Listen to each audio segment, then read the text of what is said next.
Hermanos, Vayikra, o Él llamó. Así es el nombre hebreo del libro de Levítico. ¿Y por qué? Porque si usted abre su Biblia en Levítico, usted se va a dar cuenta que cuando empieza el libro, empieza de la siguiente manera: llamó Jehová a Moisés. Así que Él llamó, así se llama el libro en hebreo, Vayikra, Él llamó. Obedece a que así empieza el libro: llamó Jehová a Moisés. Padre, guíanos esta noche por medio de tu palabra. Enséñanos e instrúyenos en todo lo que tenemos que aprender de este libro. En el nombre del Señor, somos muy necesitados y tú eres la solución a nuestra necesidad. Amén.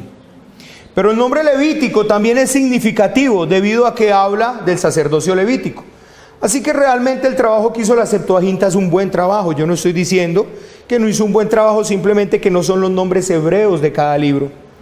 Muchas veces me pregunto yo, si la santificación se obtiene por medio de contemplar la gloria de Cristo, y mientras contemplo esa gloria voy siendo transformado en esa misma imagen que contemplo, entonces me llega una inquietud, y la inquietud es la siguiente: ¿cómo contemplar esa gloria?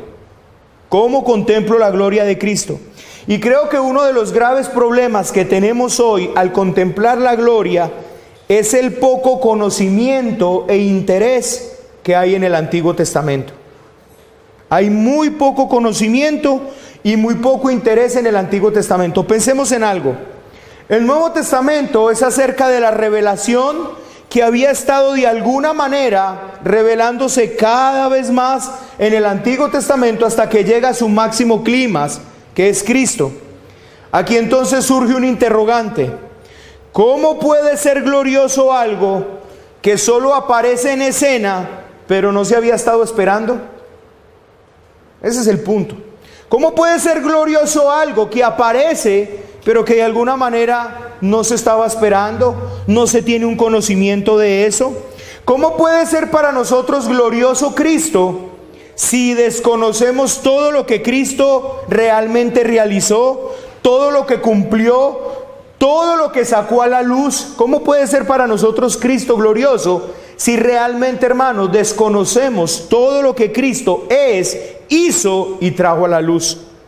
En Lucas 24 vemos una escena donde Cristo abrió los ojos y el entendimiento a unos discípulos, mientras les abría las escrituras desde Moisés, los salmos y los profetas. De alguna manera nos hemos convertido en amadores del Nuevo Testamento. Nos gusta mirar, estudiar, revisar, incluso memorizar el Nuevo Testamento. Pero el Nuevo Testamento realmente, hermanos, quiero ser honesto con ustedes y conmigo, no tiene mucho sentido sin la base que provee el Antiguo Testamento. Y creo que esto es lo que nos ha dejado sin asombro a la hora de estudiar la literatura neotestamentaria.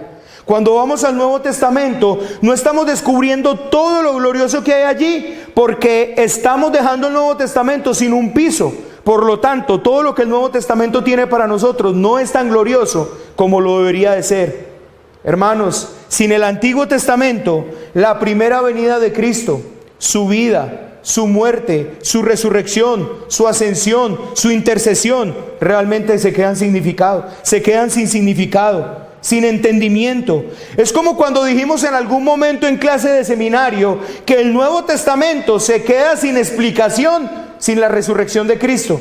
De la misma manera, el Nuevo Testamento pierde prácticamente todo su sentido sin el valor del Antiguo Testamento. El valor del Antiguo Testamento es de tanto valor que incluso la referencia bíblica neotestamentaria en su contexto es claro que apunta contundentemente al Antiguo Testamento. Déjeme se lo explico de esta manera. Lucas 24:45. Yo se los voy a leer, usted puede apuntar las citas. Lucas 24:45. Entonces les abrió el entendimiento para que comprendiesen las Escrituras. Mateo 22:29. Entonces respondiendo Jesús les dijo: erráis ignorando las Escrituras y el poder de Dios. Mateo 26:54. Pero ¿cómo entonces se cumplirán las escrituras que es necesario que se haga así? Lucas 4:21. Y comenzó a decirles: hoy se ha cumplido esta escritura delante de vosotros.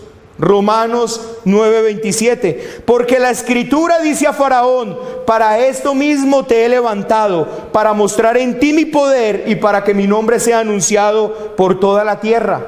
Primera de Corintios 15:3.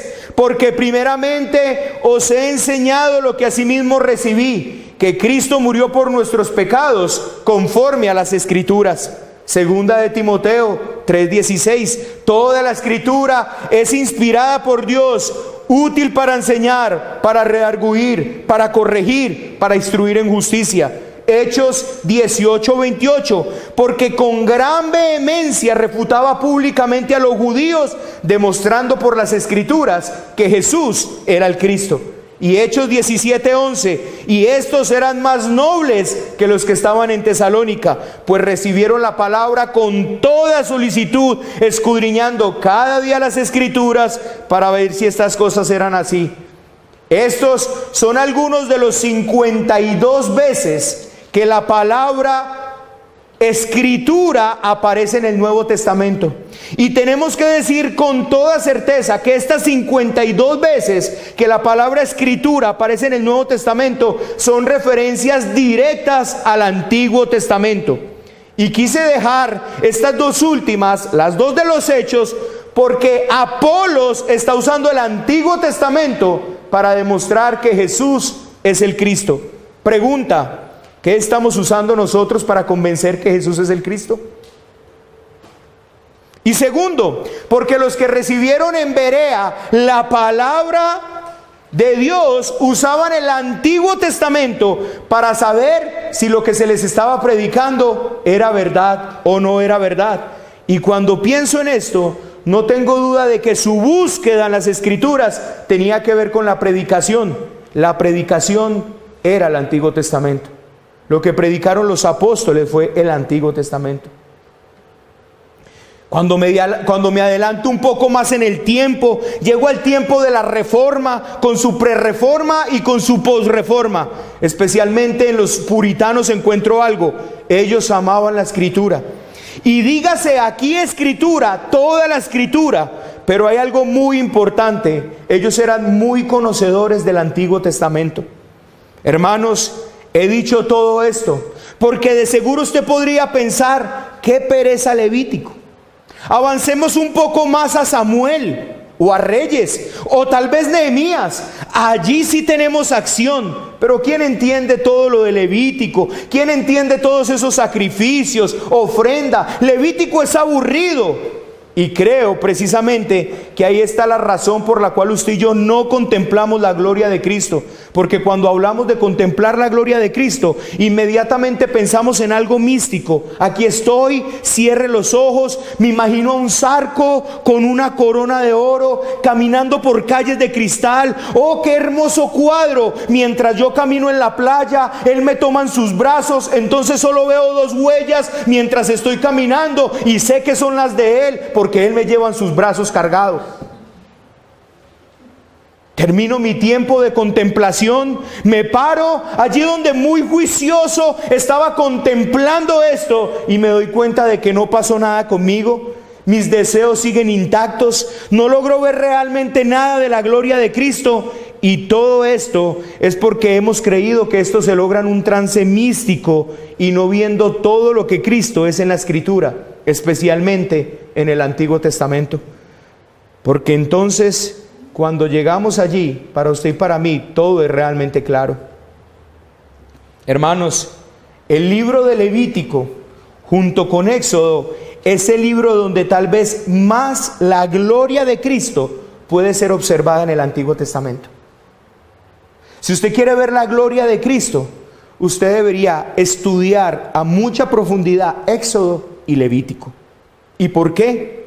Porque allí está escrito todo lo que tú y yo necesitamos para acercarnos a Dios. Allí está la verdadera adoración. Allí encontramos la santidad de Dios y por ende encontramos la seriedad de lo que Cristo vino a hacer.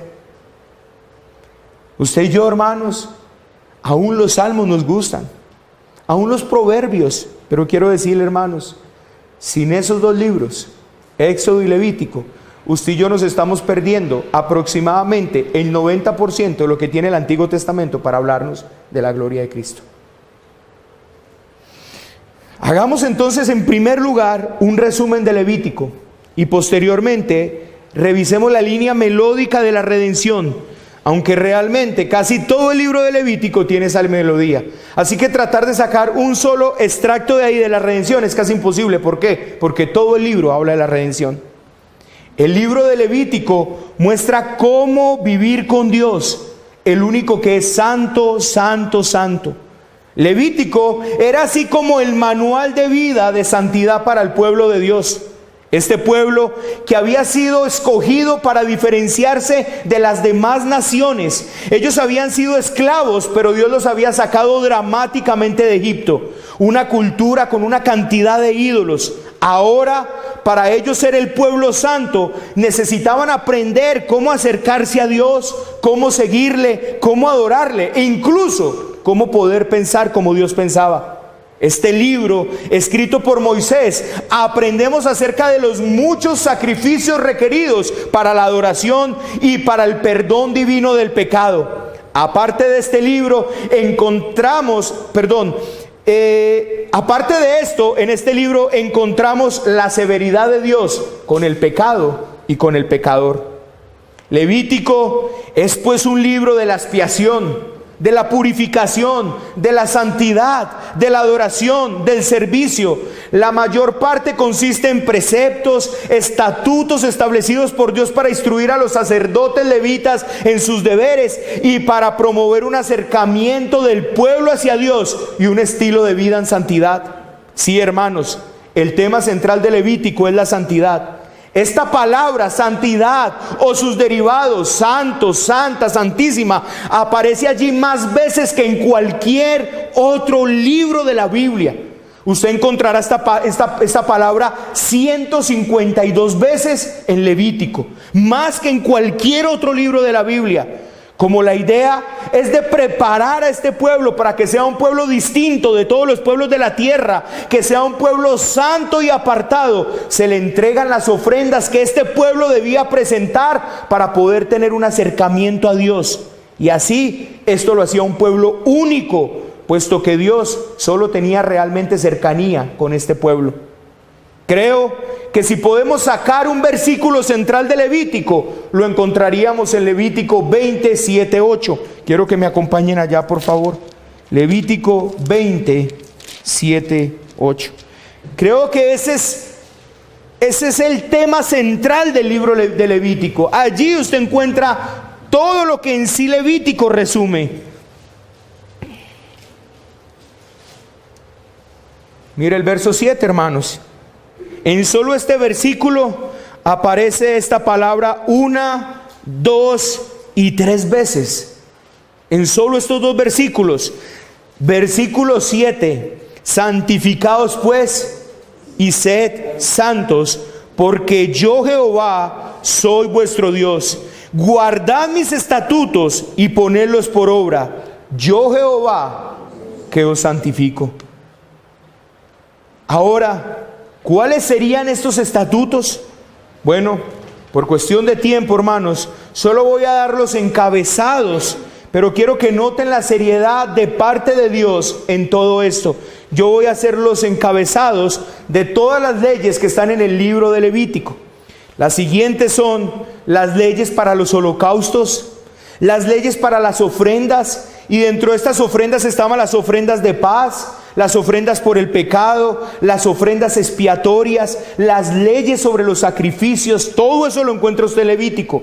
Usted encuentra las leyes sobre la consagración, encuentra cómo Aarón y sus hijos tenían que consagrarse para Dios. Usted encuentra cuáles eran los sacrificios que Aarón tenía que presentar delante de Dios. Usted encuentra también las leyes sobre la purificación. Allí aparecen los animales limpios, los animales impuros. Allí aparece la purificación después del parto. Allí aparece la lepra. Allí aparece la ley sobre el flujo seminal. Aparecen las leyes sobre la moralidad también, actos de inmoralidad. Aparecen las leyes sobre la santidad y sobre la justicia. Aparecen leyes sobre las fiestas, hermanos, que son la Pascua, los panes sin levadura, las primicias, Pentecostés, trompetas, perdón, tabernáculos.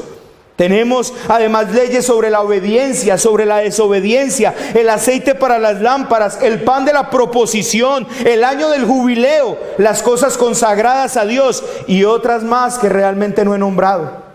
Pero el libro se encarga, hermanos, de poner y regular absolutamente toda la adoración que el pueblo tenía que tener delante de Dios.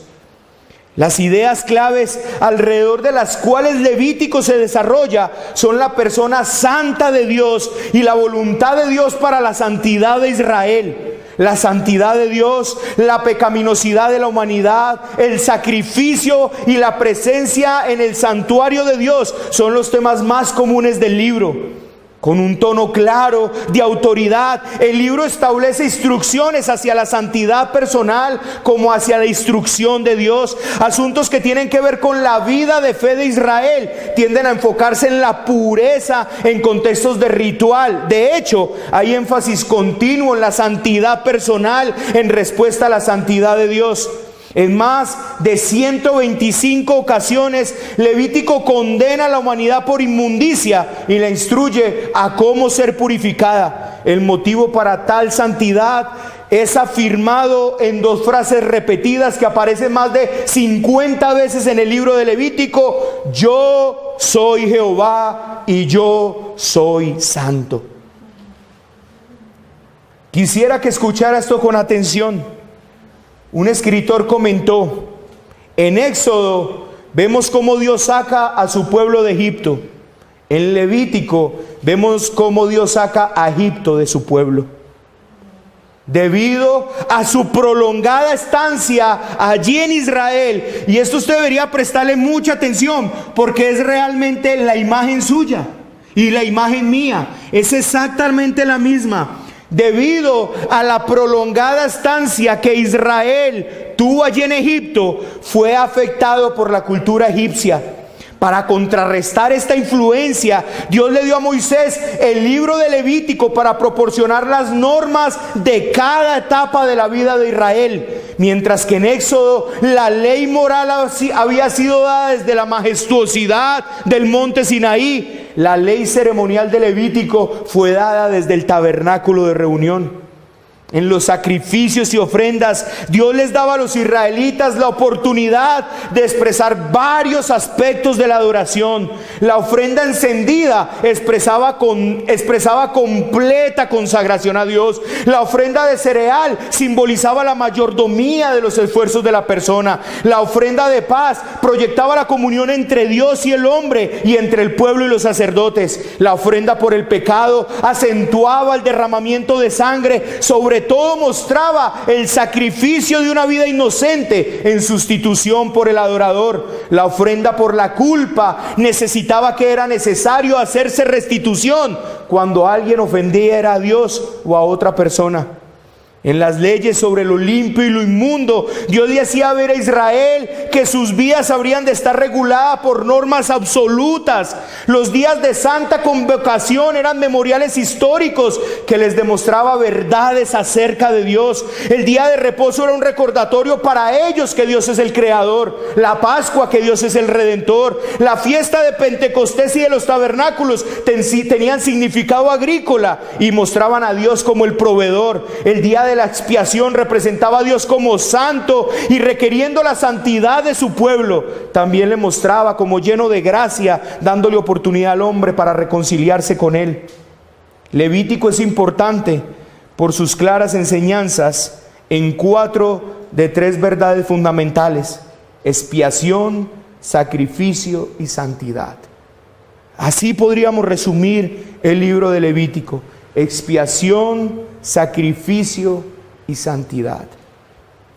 Hermanos, ¿qué es el libro de Levítico?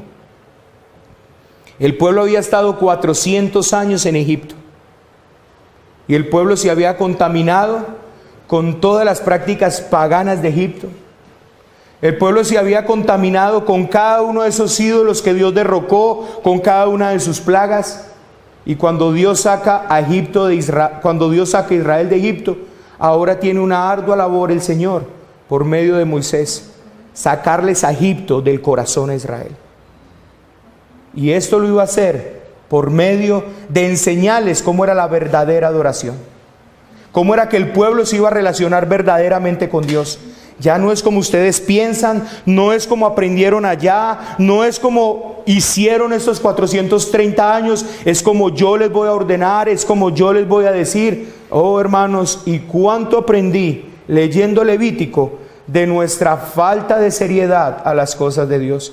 Y de cuánto todavía nosotros, mis amados hermanos, tenemos ese mundo en el que usted pudo haber vivido no sé cuántos años, 1 año, 2 años, 10 años, 20 años, 30 años, y ahora el Señor tiene una tarea ardua: sacarle el mundo de su corazón.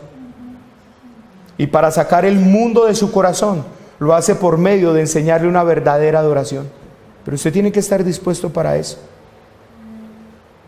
Esa es la tarea de Levítico. Por eso Levítico, hermanos, es supremamente importante. Levítico no es simplemente una cantidad de leyes culturales.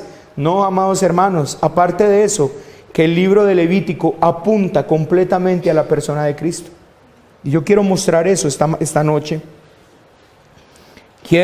Después de haber hecho esto, quiero mirar en Levítico cómo vemos el plan redentor de Dios, cómo vemos la línea melódica y cómo Cristo es el cumplimiento de todo Levítico.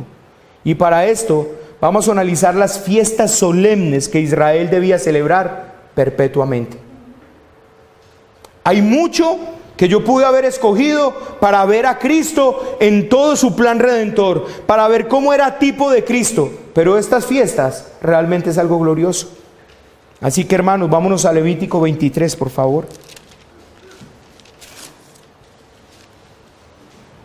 Y quiero que usted lea conmigo este capítulo, porque ahí están las fiestas solemnes que Israel debía celebrar. 7 fiestas.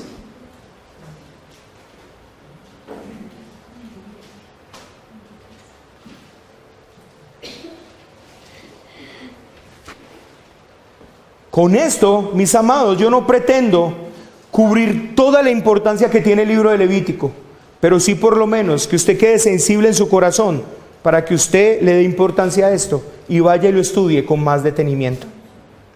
Habló Jehová a Moisés diciendo: habla a los hijos de Israel y diles: las fiestas solemnes de Jehová, las cuales proclamaréis como santas convocaciones, serán estas. 6 días se trabajará, mas el 7º día será reposo, santa convocación. Ningún trabajo haréis, día de reposo de Jehová, en donde quiera que habitéis. Estas son las fiestas solemnes de Jehová, las convocaciones santas, las cuales convocaréis en sus tiempos. En el mes primero, a los 14 del mes, entre las 2 tardes, Pascua es de Jehová. Y a los 15 días de este mes es la fiesta solemne de los panes sin levadura a Jehová. 7 días comerás panes sin levadura. El primer día tendréis santa convocación, ningún trabajo de siervos haréis, y ofreceréis a Jehová 7 días ofrenda encendida. El 7º día será santa convocación, ningún trabajo de siervo haréis. Y habló Jehová a Moisés diciendo: habla a los hijos de Israel y diles: cuando hayáis entrado en la tierra que yo os doy y seguéis su mies, traeréis al sacerdote una gavilla por primicia de los primeros frutos de vuestra siega. Y el sacerdote mecerá la gavilla delante de Jehová para que seáis aceptos. El día siguiente del día de reposo la mecerá. Y el día que ofrezcáis la gavilla, ofreceréis un cordero de 1 año sin defecto en holocausto a Jehová. Su ofrenda será 2 décimas de efa de flor de harina amasada con aceite, ofrenda encendida a Jehová en olor gratísimo, y su libación será de vino, la 4ª parte de un hin. No comeráis pan, ni grano tostado, ni espiga fresca hasta este mismo día, hasta que hayáis ofrecido la ofrenda de vuestro Dios. Estatuto perpetuo es por vuestras edades, en donde quiera que habitéis. Y contaréis desde el día que sigue al día de reposo, desde el día en que ofreciste la gavilla de la ofrenda mecida, 7 semanas cumplidas serán. Hasta el día siguiente del 7º día de reposo contaréis 50 días. Entonces ofreceréis el nuevo grano a Jehová. De vuestras habitaciones traeréis 2 panes para ofrenda mecida, que serán 2 décimas de efa de flor de harina, cocidos con levadura, como primicias para Jehová. Y ofreceréis con el pan 7 corderos de un año sin defecto, un becerro de la vacada y 2 carneros. Serán holocausto a Jehová con su ofrenda y sus libaciones, ofrenda encendida de olor grato para Jehová. Ofreceréis además un macho cabrío por expiación y 2 corderos de un año en sacrificio, en ofrenda de paz. Y el sacerdote los presentará como ofrenda mecida delante de Jehová, con el pan de las primicias. Los 2 corderos serán cosa sagrada a Jehová para el sacerdote. Y convocaréis en este mismo día santa convocación. Ningún trabajo de siervo haréis. Estatuto perpetuo en donde quiera que habitéis por vuestras generaciones. Cuando segareis la mies de vuestra tierra, no segaréis hasta el último rincón de ella, ni espigarás tu siega. Para el pobre y para el extranjero lo dejarás. Yo Jehová vuestro Dios. Y habló Jehová a Moisés diciendo: habla a los hijos de Israel y diles: en el mes 7º, el primero del mes, tendrás día de reposo, una conmemoración al son de trompetas y una santa convocación. Ningún trabajo de siervo haréis, y ofreceréis ofrenda encendida a Jehová. También habló Jehová a Moisés diciendo: a los 10 días de este mes 7º será el día de expiación. Tendréis santa convocación y afligiréis vuestras almas y ofreceréis ofrenda encendida a Jehová. Ningún trabajo haréis en este día, porque es día de expiación, para reconciliaros delante de Jehová vuestro Dios. Porque toda persona que no se afligiere en este mismo día será cortada de su pueblo. Y cualquier persona que hiciere trabajo alguno en este día, yo destruiría a tal persona dentro de su pueblo. Ningún trabajo haréis. Estatuto perpetuo es por vuestras generaciones en donde quiera que habitéis. Día de reposo será a vosotros, y afligiréis vuestras almas, comenzando a los 9 días del mes en la tarde. De tarde en tarde guardaréis vuestro reposo. Y habló Jehová a Moisés diciendo: habla a los hijos de Israel y diles: a los 15 días de este mes 7º será la fiesta solemne de los tabernáculos a Jehová por 7 días. El primer día habrá santa convocación, ningún trabajo de siervo haréis. 7 días ofreceréis ofrenda encendida a Jehová. El 8º día tendréis santa convocación y ofreceréis ofrenda encendida a Jehová. Es fiesta, ningún trabajo de siervo haréis. Estas son las fiestas solemnes de Jehová, a las que convocaréis santas reuniones para ofrecer ofrenda encendida a Jehová, holocausto y ofrenda, sacrificio y libaciones, cada cosa en su tiempo. Además, en los días de reposo de Jehová, de vuestros dones, de todos vuestros votos y de todas vuestras ofrendas voluntarias que acostumbráis a dar a Jehová. Pero a los 15 días del mes 7º, cuando hayáis recogido el fruto de la tierra, haréis fiesta a Jehová por 7 días. El primer día será reposo, y el 8º día será también día de reposo. Y tomaréis el primer día ramas como fruto de árbol hermoso, ramas de palmeras, ramas de árboles frondosos y sauces de arroyos, y os regocijaréis delante de Jehová vuestro Dios por 7 días. Y le haréis fiesta a Jehová por 7 días cada año. Será estatuto perpetuo por vuestras generaciones. En el mes 7º la haréis. En tabernáculos habitaréis 7 días. Todo natural de Israel habitará en tabernáculos, para que sepan vuestros descendientes que en tabernáculos hice yo habitar a los hijos de Israel cuando los saqué de la tierra de Egipto. Yo Jehová vuestro Dios. Así habló Moisés a los hijos de Israel sobre las fiestas solemnes de Jehová. Hermanos, usted empieza a mirar y usted empieza a decir: ay, qué bueno que ya eso nada de eso celebramos, qué cosa tan complicada, qué cosa, qué sacrificios, qué panes, qué gavillas, qué ofrenda mecida, qué es todo eso. Todo esto que acabamos de leer aquí, hermano, son fiestas infinitamente importantes. Son una serie de celebración, no son una serie de celebraciones culturales, como se hace hoy en nuestro mundo occidental, donde cada pueblo tiene cada año su celebración a sus propios dioses. No. Si se dan cuenta ustedes, hermanos, cómo Satanás siempre intenta copiar la verdad y distorsionarla. Así mantiene la gente viviendo en un engaño. Estas fiestas no eran un invento del hombre, donde el hombre se reunía para pasar bueno, a disfrutar en sus deleites carnales, con baile, francachela y comilona. No, hermanos, eran santas convocaciones que hacía Dios para ellos y tienen un perfecto cumplimiento en Cristo. Amados, yo estoy viendo un problema muy grave en el día de hoy, del cual nosotros necesitamos ser librados. Nosotros creemos que Cristo es uno que vino para que nosotros no tuviéramos que lidiar más con todo esto veterotestamentario. Pero amados, esto es un error. Cristo no es un gentil. Cristo era judío, y bajo ninguna circunstancia estoy diciendo que nos tenemos que volver judíos para poder ser verdaderamente cristianos. Pero no podemos ignorar que todo esto que el Señor estableció en la antigüedad para Israel, no solo era para el Israel terrenal, sino para el Israel de Dios. Pablo dice que es judío el que lo es interiormente. Y si bien nosotros terrenalmente no somos judíos, interiormente sí somos judíos. El problema es si vemos esta palabra judío asociado con un pueblo físico y no con el pueblo de Dios. Por eso, cuando nosotros llegamos a Dios, el llamado es a deshacernos de toda la idolatría de nuestra cultura. Y esto se ve claramente en el Antiguo Testamento. Cuando un extranjero iba a ser adoptado dentro del pueblo, tenía que dejar su pueblo y convertirse a la cultura judía. Y esto tiene una relación gloriosa con lo que Dios haría posteriormente con nosotros en Cristo. Dejamos nuestra tierra y nuestra parentela y nos allegamos a una nueva tierra y a una nueva parentela. Dejaríamos los vicios de nuestra cultura pagana y entraríamos en una cultura diseñada por Dios. Muchos hoy pretenden seguir siendo gentiles en sus corazones. Terrenalmente no cambiamos nuestra nacionalidad, pero espiritualmente sí. Pablo dice: vuestra ciudadanía está en los cielos. Ustedes ahora pertenecen a otra cultura, y aunque suene maluco a nuestros oídos, nuestra cultura es judía, entendiendo claramente esa palabra. No quiero, por favor, que me malentiendan.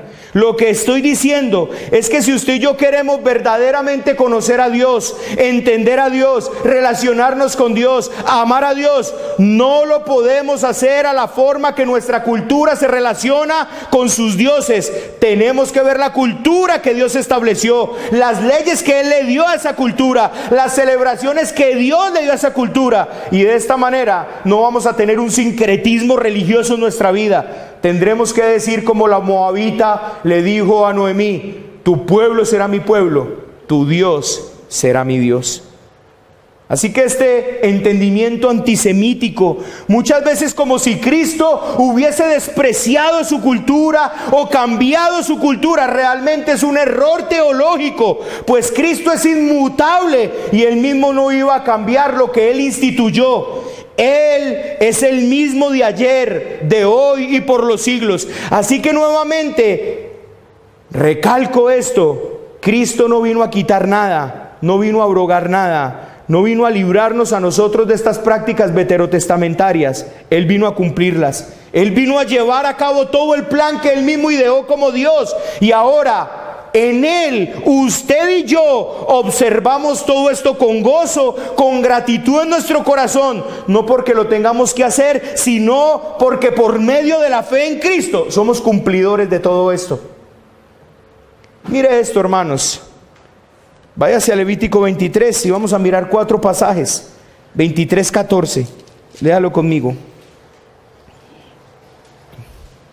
¿Cómo termina ese versículo? 23:14. ¿Qué dice? Estatuto perpetuo es por vuestras edades, en donde quiera que habitéis. Lea el 21, por favor. Estatuto perpetuo en donde quiera que habitéis, en donde quiera que habitéis por vuestras generaciones. Lea el verso 31 conmigo, hermanos. Estatuto perpetuo es por vuestras generaciones, en donde quiera que habites. Y lea conmigo el 41. Estatuto perpetuo por vuestras generaciones, en el mes séptimo la haréis. La palabra perpetuo para aquí en este texto es la palabra hebrea olam. La palabra perpetuo aquí es la palabra hebreo olam. ¿Sabe a quién se le atribuye esa palabra?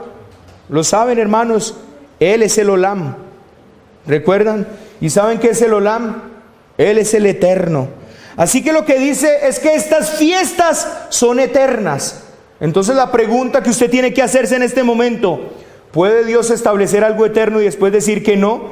¿Que eso su pueblo ya no tiene que vivirlas? Precisamente son eso, hermanos, son eternas. Y si son eternas, es que son inmutables. Esto es lo que precisamente Cristo le da a estas fiestas solemnes, un carácter de inmutabilidad. Usted y yo no las celebramos como los judíos terrenales las celebran. Usted y yo las celebramos verdaderamente, y las celebramos verdaderamente con Cristo por la eternidad. Pero, ¿cómo podemos celebrarlas de corazón si ni siquiera las conocemos? Conocemos las fiestas paganas de nuestra cultura, pero no conocemos las santas convocaciones que el Señor ha hecho a su pueblo. Y nos llamamos cristianos y decimos que somos seguidores de Cristo, y realmente, hermanos, desconocemos quién es Cristo, qué vino a hacer Cristo, cómo lo hizo, qué cumplió, por qué lo cumplió, cómo lo cumplió. Y entonces estamos navegando en un mar de superficialidades, donde nuestra fe realmente muy poco o nada se ve beneficiada. Hermanos, estas fiestas fueron ordenadas por el Señor, y Él es su dueño, y juntas forman el calendario profético de Dios. Ellos enmarcan la gloriosa figura de nuestro Mesías Redentor. Cada una de estas fiestas marcan un aspecto en el plan de salvación, el plan redentor por medio de nuestro Señor Jesucristo. Me gustaría preguntarte en este momento: ¿cuántas de nuestras celebraciones o fiestas en Occidente fueron ordenadas por Dios? Pregúntese. Pero ¿sabes qué hacemos con las fiestas occidentales? Tratamos de defenderlas porque no queremos dejar nuestra cultura. ¿Entienden lo que hay detrás de todo esto, hermanos? Nos cuesta separarnos de todas nuestras prácticas. ¿Por qué? Porque nos alimenta a nosotros. Pero las fiestas que instauró el Señor no eran para la satisfacción del pueblo, eran para Dios y su gloria. ¿Notan eso? Eran santas convocaciones. ¿Por qué es tan duro Navidad? ¿Y por qué se le intenta dar tanta vuelta para defenderla, aún en medio del mundo reformado? Porque nos alimenta, porque satisface la carne. Pero la pregunta es: ¿fue instaurada por Dios? Mire un calendario, hermano mío, y mire un colorcito rojo que tanto nos gusta ver allí. Entre más rojo tenemos, más gozo hay. ¿Conocen esos rojitos, cierto? En esos calendarios. ¿Y qué se hace en esos días de color rojo? Celebración. Celebración de fiestas que Dios no instauró. Ahora quiero que noten lo que Dios dice con sus fiestas. En varios de este pasaje: no harás en él trabajo alguno, ¿cierto? No harás en él trabajo alguno. ¿Y qué hace el diablo? Replica todo esto. Ahora el mandamiento católico romano es el siguiente: respetarás las fiestas o santificarás las fiestas. Tenemos una cantidad de gente creyendo que en esos festivos son los días del reposo, del descanso, del relajo y etcétera. La imitación a lo santo. Ahora, nuevamente no quiero entrar en un terreno legalista de que usted en festivo tiene que trabajar. esto y aquello. No, hermano. Pero lo que quiero decir es que tenga mucho cuidado de usted estar metido en su cultura, terminando adorando los mismos ídolos que ellos adoran y usted ni se da cuenta. Hermanos, usted y yo estamos en una práctica, en una cultura horriblemente idólatra. Y los ídolos tienen que salir de nuestro corazón. Y la manera como los ídolos tienen que salir de nuestro corazón es nosotros verdaderamente conociendo al Dios de las Escrituras. Hermanos, de estas 3 fiestas solemnes podemos decir que 4 fueron cumplidas al pie de la letra de estas 7 fiestas, 4 fueron cumplidas al pie de la letra con la primera venida de Cristo, y que las otras 3 se inauguraron, pero que tienen su pleno cumplimiento cuando Cristo regrese. Estas fiestas prácticamente eran las fiestas de primavera, 4 en primavera y 3 en otoño. Las 3 primeras fiestas se cumplían prácticamente una detrás de la otra, y la cuarta a una separación de la tercera de 49 días. Estas eran en el mes primero del calendario hebreo, las otras 3 en el mes séptimo llamado Tisri. Jesús cumplió las 4 fiestas en las fechas exactas del calendario hebreo. La primera fiesta, que es la Pesaj, quedó claro hace 8 días, creo, cuando analizamos nuestro estudio del Éxodo. Cristo es el Cordero de Dios que quita el pecado del mundo. Así fue como lo identificó Juan, y estaba haciendo clara alusión al Cordero Pascual. En la misma forma Pablo dice: Cristo, que es nuestra Pascua, ya fue sacrificada por vosotros. Mire lo que dice: celebremos la fiesta con panes sin levadura, de sinceridad y verdad. Así pues, Cristo colgado en esa cruz, muriendo a las 3 de la tarde, justo en el momento que empezaba el sacrificio del templo, es el grito de Dios: he ahí el verdadero Cordero de Dios. Todo el idioma neotestamentario eran claras alusiones a lo que iba a suceder o estaba por suceder. Por ejemplo, Cristo en el capítulo 15 de Juan les enseña a sus discípulos que debían de permanecer en Él. Permanezcan en mí y mis palabras permanezcan en vosotros. Asimismo, Moisés le dice a los israelitas 1200 años antes: permanezcan en sus casas cubiertos por la sangre. Todo lo que se había dicho sobre el Cordero le pasó exactamente a Cristo. Las hierbas amargas solo simbolizaban el terrible sufrimiento del Cordero. Esa era la primera fiesta, la Pascua, y creo que eso quedó claro hace 8 días. La segunda fiesta se llama el Hag Masad, que es los panes sin levadura. Hablamos también de ellos. Vimos también esta fiesta cumplida en Cristo. Podemos notar que Él dijo: yo soy el pan de vida. Estaba precisamente utilizando un símbolo veterotestamentario. Por eso es que muchas veces para nosotros no tiene mucho sentido, hermanos. Él es el pan de vida. Para nosotros sería mucho más entendible si dijera: yo soy el sancocho o el sudado de vida. Pero Él dijo: yo soy el pan de vida, porque Él estaba utilizando el término de los panes sin levadura que ese día se tenían que ofrecer. Igual, cuando dice yo soy el agua de vida, Él está evocando ese momento veterotestamentario, cuando el pueblo bebió el agua de la roca golpeada. Cristo es esa roca que, al ser golpeada por la ira de Dios, produce agua que sacia el alma. Por eso el apóstol Pablo dice: y la roca que lo seguía era Cristo. Si ven, hermanos, que Cristo, siempre que hacía alusión a Él, no había nada que estuviera desentendido de los conceptos veterotestamentarios. ¿Por qué para usted y para mí es tan difícil entender a veces el idioma? Porque no conocemos el Antiguo Testamento. La levadura es usada en la Biblia como señal de orgullo, pero Cristo dice: yo soy sin levadura, aprendan de mí, que soy manso y humilde de corazón. Cuánto anhelo aprender, hermanos, de mi Señor su humildad.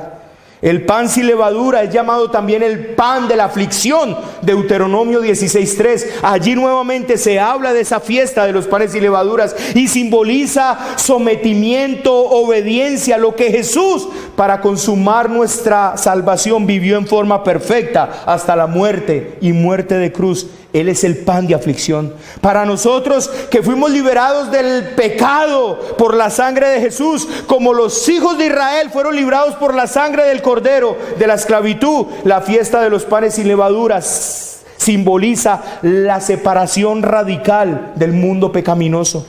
Noten entonces cómo usted y yo celebramos esta fiesta. No la tenemos que celebrar, sí la celebramos. Note cuándo la celebra usted. Cada vez que usted y yo venimos en arrepentimiento, cada vez que usted y yo nos deshacemos del orgullo, cada vez que usted y yo vivimos en una actitud humilde, estamos celebrando perpetuamente la Pascua. Ven como cada domingo, mientras celebramos el sacrificio de Cristo, afligimos nuestros corazones y nos deshacemos de toda levadura de pecado y celebramos la fiesta en humildad y con gran regocijo de nuestra libertad de la condenación del mundo. Que no celebramos la fiesta, la celebramos, solo que en Cristo. Cada que usted está tomando la cena, hermano, cada que usted viene en la cena y recuerda ese momento de la Pesaj, recuerda ese momento de la Pascua, y usted aflige su corazón y usted viene en humildad y dice: Señor, soy orgulloso, soy soberbia, soy altiva y todas estas cosas, y se pone con el Señor y se humilla delante de Él. Usted está celebrando la fiesta de los panes sin levadura. Usted está celebrando la fiesta. El apóstol Pablo dice: celebren la fiesta, pero ahora celebren la fiesta sin la levadura del pecado. La vieja vida pecaminosa se debe dejar rápidamente y debe comenzar un nuevo andar sin pecado. El éxodo de Egipto indica la necesaria y radical separación de los salvados de este mundo pecaminoso. Así pues, esta fiesta representa el cuerpo de Jesús muerto por nosotros y sepultado, y también representa nuestra salida de una vida de pecado. El Yom HaBikurim, o la fiesta de las primicias. Esta sí no la abrí hace 8 días, así que la hablaré por primera vez hoy. La tercera celebración era la fiesta de la primera gavilla, en hebreo el Omer. Cae en la semana de la Pascua, en la semana de la Pesaj, y es descrita en la Biblia puramente como una fiesta de acción de gracias. La fiesta, según el versículo 11 del capítulo 23, caía en el día después del Sabbat o del sábado, desde cuando se debía contar 7 semanas hasta llegar nuevamente al día después del Sabbat, día en que caía la cuarta fiesta, que se llamó el Shavuot o Pentecostés, que ya lo vamos a ver. La fiesta se celebraba el domingo. Lo interesante ahora es que Jesús resucitó justamente el primer día de la semana, el día después del Sabbat, siendo así el primero entre los resucitados, tal como Pablo lo dice en 1 Corintios 15:20. Mas ahora Cristo ha resucitado de los muertos. ¿Es la fiesta de qué? ¿La fiesta de qué, hermanos?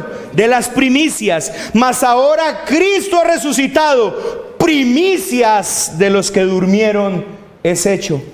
1 Corintios 15:20. Notamos nuevamente la palabra que nos conecta con la literatura veterotestamentaria: primicia. Cristo es la primicia. La fiesta de las primicias entonces tiene 2 connotaciones. Jesús es las primicias, mas ahora Cristo ha resucitado de los muertos, primicias de los que durmieron es hecho. Porque por cuanto la muerte entró por un hombre, también por un hombre la resurrección de los muertos. Porque así como en Adán todos mueren, también en Cristo todos serán vivificados, pero cada uno en su debido orden.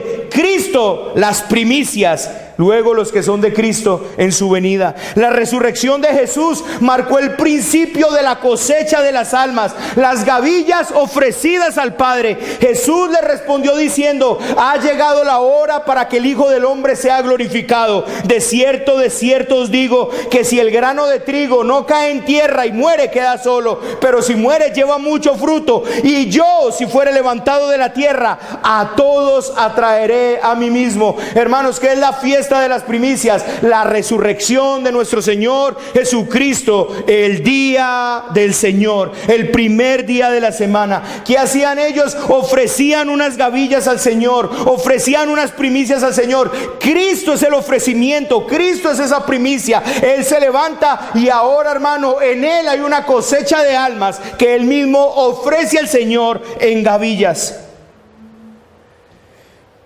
Así que tenemos 3 fiestas cumplidas en 4 días por nuestro Señor Jesucristo: su muerte en la cruz, su sepultura, su vida perfecta,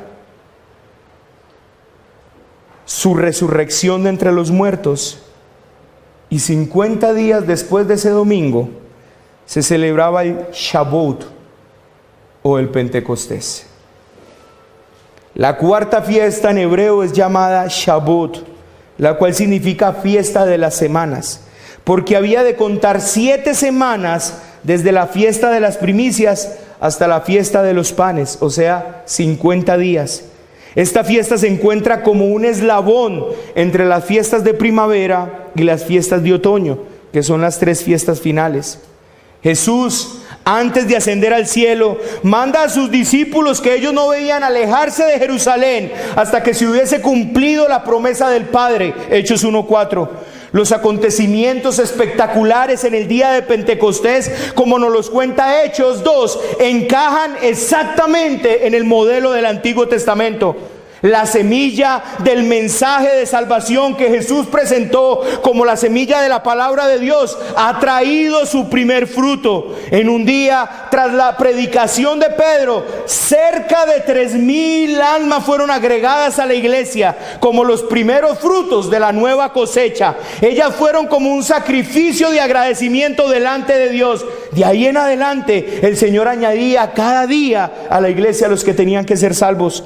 Juan 12:24 comienza a vislumbrarlo de esta manera: de cierto os digo, que si el grano de trigo no cae en tierra y muere, queda solo, pero si muere, lleva mucho fruto. El largo camino del grano de trigo, desde la siembra hasta el rico pan, el morir en la tierra, el nacer y crecer con lluvia y frío, el madurar en el sol y en el calor, el luego cortar y trillar, el clasificar, el moler, el amasar y el hornear en el fuego al calor, nos muestran en forma plástica las etapas de la vida de Jesús, pero también ejemplifican las etapas de la vida de cada creyente, hasta que seamos agradables ante Dios como los frescos panes que emanan un olor agradable y que son mecidos delante de Dios. En verdad, esta es una imagen perfecta de la vida de santificación de aquellos que creen en Jesús. Santiago 1:18 dice: los creyentes son llamados primicias de sus criaturas. Pero también el segundo aspecto de la celebración era la legislación en el Sinaí. Yo no sé si ustedes recuerdan, hermanos, que ellos llegaron justo para Pentecostés al Sinaí. Ellos salen de la tierra de Egipto, celebran la Pascua, celebran la fiesta de los panes y levaduras, celebran la fiesta de las primicias y van camino al Sinaí. Ellos llegan 50 días después y están allí frente al monte Sinaí, justamente en el día en que Israel recordaba la legislación y el pacto en el Sinaí. Dios confirmó el nuevo pacto por medio del derramamiento del Espíritu Santo en forma de llamas de fuego, acompañados por el ruido del viento y las voces en otras lenguas, lo cual produjo el asombro y el espanto de los presentes. De modo que las fiestas de los primeros panes, pues así se conoce Pentecostés, se ha cumplido perfectamente y proféticamente en forma doble. Primeramente por medio del derramamiento del Espíritu Santo, con el cual fue sellado el nuevo pacto en Cristo, y segundo, al ser agregada una cantidad de gente al nuevo pacto. La fiesta de Pentecostés tiene 2 connotaciones. 50 días después de las primicias, 2 panes eran presentados ante Dios en agradecimiento. Dios le dio a Moisés su ley en este día. Pero yo no sé si ustedes recuerdan esto, hermanos. Quisiera que fueran conmigo un minutico a Éxodo 32.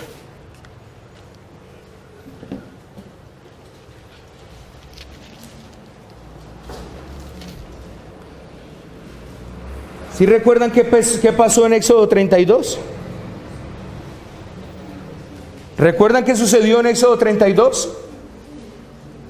El pueblo se fabricó un becerro, ¿cierto? ¿Lo recuerdan? ¿Cuándo fue eso? Mientras el Señor estaba dándole sus leyes. ¿Recuerdan? Quisiera que lea conmigo el versículo 28, hermanos, del capítulo 32. Y léalo conmigo desde el 27.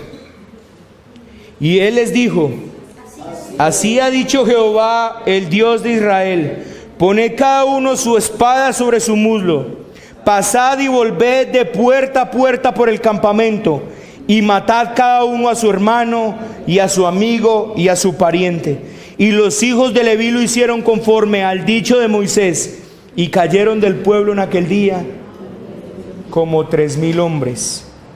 50 días después de la resurrección de Jesús, el Espíritu Santo viene sobre los creyentes en el día de Pentecostés. Pero yo os digo la verdad, os conviene que yo me vaya, porque si no me fuera, el Consolador no vendría a ustedes, mas si me fuere, os lo enviaré. Dios escribió su ley en la ley, en el corazón de los creyentes, y ese día no murieron 3,000, se salvaron 3,000. En el primer Pentecostés, Dios da los mandamientos. En el cumplimiento de Cristo del Pentecostés, Dios da el Espíritu Santo. Cristo envía el Espíritu Santo. En el primer Pentecostés fueron 50 días del momento que salieron de Egipto. En el segundo Pentecostés, a los 50 días de la resurrección de Cristo. En el primer Pentecostés es la ley escrita en piedra. En el segundo Pentecostés es la ley de Dios escrito en los corazones. En el primer Pentecostés son 3,000 muertos. En el segundo Pentecostés son 3,000 salvados. En el primer Pentecostés es la letra de la ley. En el segundo Pentecostés es el espíritu de la ley. Hermanos, hay otras fiestas, 3, pero no terminaría hoy. Y no voy a hablar de ellas porque son escatológicas y tienen su propio cumplimiento. Ya fueron inauguradas, pero tienen todo su cumplimiento cuando Cristo venga. Solo quiero decirles una cosa: estas 4 fiestas son el plan profético de Dios para la salvación del hombre. ¿Cómo Dios está salvando? Queda la fiesta de las trompetas, queda la fiesta del perdón y queda la fiesta de los tabernáculos, que ya en este momento vivimos sombras de eso. Cada que usted y yo, hermanos, nos reunimos en el culto, es como si Dios estuviera tocando su trompeta para convocar a su pueblo, la santa convocación. Por eso usted y yo no deberíamos dejar de asistir a la iglesia, porque cada que usted y yo nos reunimos es como si el Señor tocara trompeta y los convocara. Pero un día realmente la trompeta sonará y los muertos en Cristo resucitarán primero, y luego nosotros, los que hayamos quedado, seremos arrebatados para encontrarnos juntamente con el Señor. Así estaremos con Él para siempre. La trompeta sonará, dice el apóstol Pablo, y la trompeta sonará. ¿Y cuál es la trompeta que sonará? De la fiesta de las trompetas, la misma trompeta que sonaba hace 1200 años para convocar al pueblo y llamarlos a una asamblea para que ellos hicieran celebración para el Señor. Asimismo, esa trompeta sonará un día, y el Señor recogerá a todo su pueblo, de toda tribu, de toda lengua, de toda nación, y estaremos con Él, y podremos presenciar para siempre su redención, el Yom Kippur para siempre. No pecaremos más, la redención completamente consumada, terminada, aplicada en nosotros, donde ya no pecaremos más nunca delante de Él. Ahora, hermano, hay sombra de eso en nuestras vidas, pero lamentablemente seguimos pecando. Pero también un día, hermanos, estaremos para siempre con Él. Él será nuestro tabernáculo. Haremos fiesta de tabernáculo alrededor de Él. Nunca más dejaremos, nunca más nos apartaremos de Él, y estaremos para siempre con Él. Pero hoy, cada que nosotros nos reunimos, cada que nosotros lo buscamos, cada que nosotros oramos, amados hermanos, es como si estuviéramos haciendo tabernáculo y estuviésemos haciendo enramadas alrededor de Él. Así que, mis hermanos, estas fiestas usted y yo realmente las celebramos. Lo que pasa es que las celebramos en Cristo. Lo que pasa es que no hacemos lo que hacen los judíos, que lo hacen separado de Cristo. Pero usted y yo deberíamos conocerlas. Y usted y yo debería arder nuestro corazón cada que leemos Levítico, entendemos estas cosas, podemos ver a Cristo allí, podemos ver a Cristo como limpia al leproso, podemos ver, hermano, lo que Cristo ha hecho. ¿Sabe por qué? En estos días yo hablaba el domingo con unos muchachos que estaban aquí afuera y les decía, ¿sabe qué voy a hacer con ustedes? Los voy a coger, les voy a quitar las cejas, los voy a pelar, los voy a dejar lampiños por todo lado, les voy a quitar el pelo, voy a dejarlos completamente pelados. ¿Y para qué va a hacer eso? Para que cada que ustedes se miren en el espejo, recuerden que el Señor los limpió. Eso era lo que hacían, hermano, con un leproso cuando el Señor lo limpiaba. Y cuando usted mira el rito de la purificación del leproso, es exactamente lo mismo que Cristo ha hecho por nosotros. Lo que Cristo ha hecho en nuestras vidas, nos ha limpiado. Y ¿sabe qué deberíamos, hermano? Cada que nosotros nos miremos en el espejo, deberíamos vernos sin pelo, completamente pelados, de saber que el Señor ya nos limpió y que usted y yo estamos llamados a vivir una vida santa. Que usted y yo, hermano, deberíamos acudir a las convocaciones que el Señor hace, que para nosotros debería ser un deleite. Estas fiestas, hermano, para ellos eran un deleite. ¿Y sabe por qué eran un deleite para ellos? Porque ellos eran el pueblo de Dios. Nadie más era convocado a esto. Oh, amado hermano, quiero decirle una cosa. Solo usted y yo tenemos el privilegio de ser convocados por Dios, de venir en adoración a Dios, de exaltarlo con todo nuestro corazón. Esto no es una responsabilidad que tenemos, hermanos. Es un privilegio que tenemos. El Señor Jesucristo le dijo a algunos en su tiempo: ¿cuántos anhelaron ver lo que ustedes ven y oír lo que ustedes oyeron, pero no pudieron? Oh, amados hermanos, el sistema religioso de este tiempo ha dañado realmente mucho de nuestro entendimiento con respecto a la verdadera religión cristiana. Pero usted y yo tenemos que retomarla nuevamente, estar acá, estar escuchando su palabra, estar sirviéndole, estar tomando la cena del Señor, estar purificándonos, estar limpiándonos. Hermanos, no es solamente una responsabilidad, es el privilegio de ser llamados pueblos del Dios Altísimo. Ustedes no se imaginan, hermano, el privilegio que nosotros tenemos. Si hay hombres, hermanos, que se ufanan del privilegio que tienen de ser hijos ricos de hombres multimillonarios o de ser hijos de gente prominente, ustedes no se alcanzan a imaginar lo que significa que usted y yo podamos ser llamados en santa convocación por el Señor.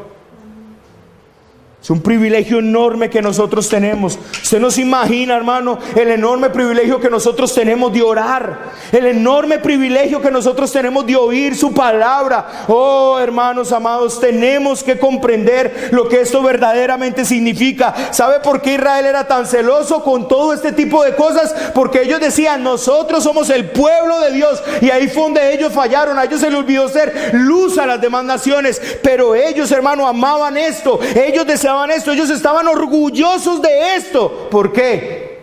Porque ellos conocían al Dios de toda gloria. Pero a veces, hermanos, tener a Jesús no es suficiente. A veces tener a Jesús no es suficiente. Necesito a Jesús y algo más.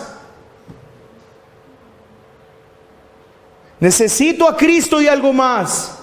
Necesito a Cristo y su bendición. Necesito a Cristo y su sanidad. Necesito a Cristo y el trabajo. Necesito a esto y a esto. Oh, amado hermano, yo le voy a decir una cosa. Si usted necesita algo aparte de Cristo, puedes estar completamente seguro que no tienes a Cristo. Esté completamente seguro que si usted necesita de Cristo y algo más, usted no tiene a Cristo. Porque aquel que tiene a Cristo, realmente, hermanos, no son palabras. No son simplemente palabras, no son eco del Salmo 73. No, hermanos, es una realidad. El que ha tenido a Cristo entiende lo que entendió Asaf cuando fue a la presencia del Señor. Entiende lo que entendió Habacuc cuando empezó a contender con el Señor y empezó a decirle: Señor, ¿dónde estás en medio de las miserias que estamos viviendo?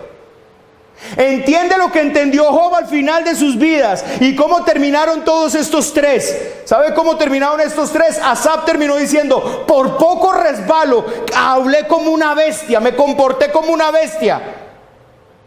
¿Cómo termina Habacuc diciendo: ay Señor, aunque en las vides no haya fruto, aunque en los yo no sé qué no haya ganado, en lo que yo no sé qué, yo confiaré en el Dios de mi salvación? ¿Y cómo terminó Job después de todo su despliegue de conocimiento de Dios? Señor, me tapo la boca porque hablé como un necio y me arrepiento en polvo y ceniza. Aquel que conoce verdaderamente a Dios se da cuenta, hermano, que lo tiene todo.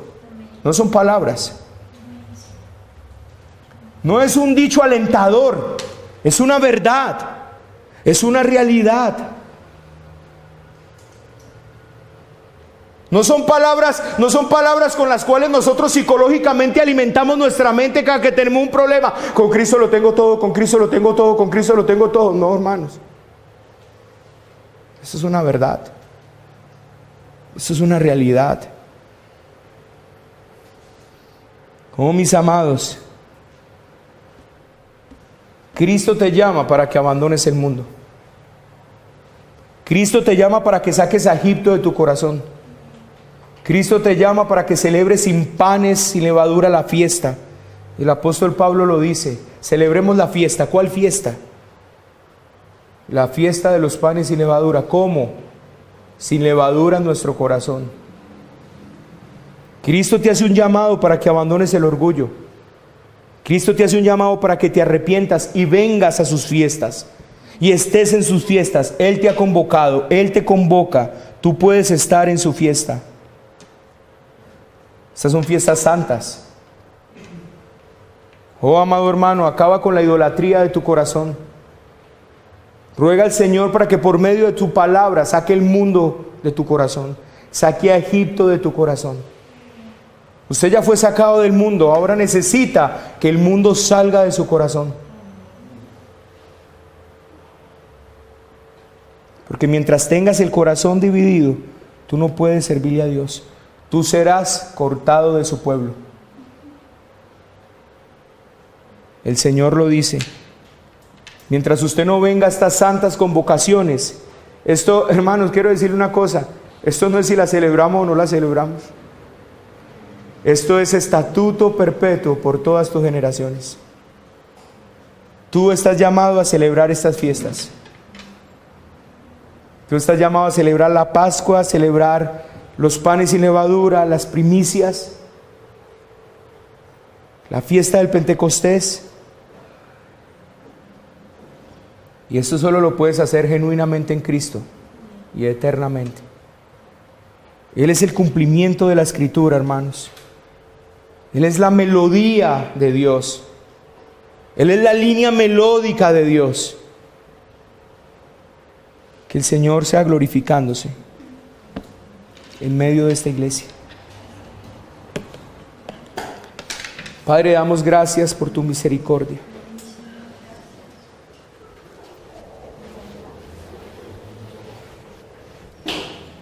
Damos gracias por tu gracia, Señor.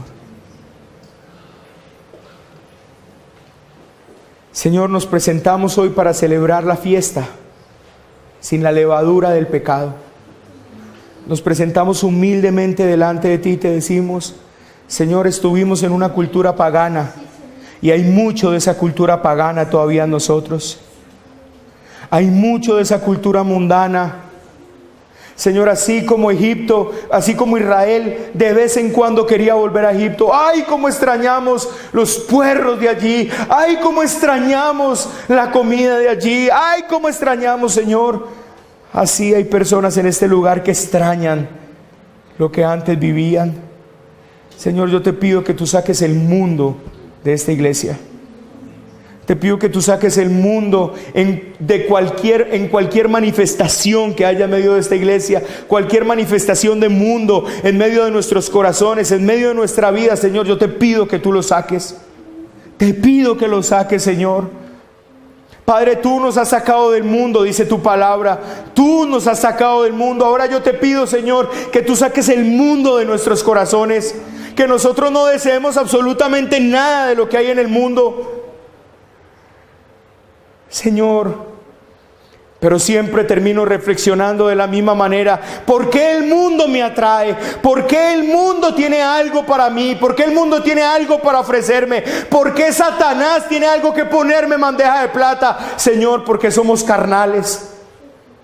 Porque aún tiene cosas que ofrecernos. Si no quisiéramos lo que el mundo tiene, si no quisiéramos lo que Satanás tiene, Señor, si nosotros anheláramos lo espiritual, si creciéramos en lo espiritual, si amáramos lo espiritual, Señor, el mundo y Satanás no tendría nada para ofrecernos, Señor. Por lo tanto, permite que esta iglesia crezca espiritualmente.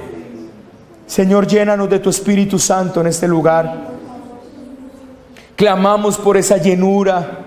Clamamos, Señor, para poder presentarnos delante de ti y presentar a aquellas personas a las que les compartimos el Evangelio como gavillas delante de tu presencia, Señor, y mecerlas delante de ti en gratitud por lo que tú has hecho por nuestras vidas.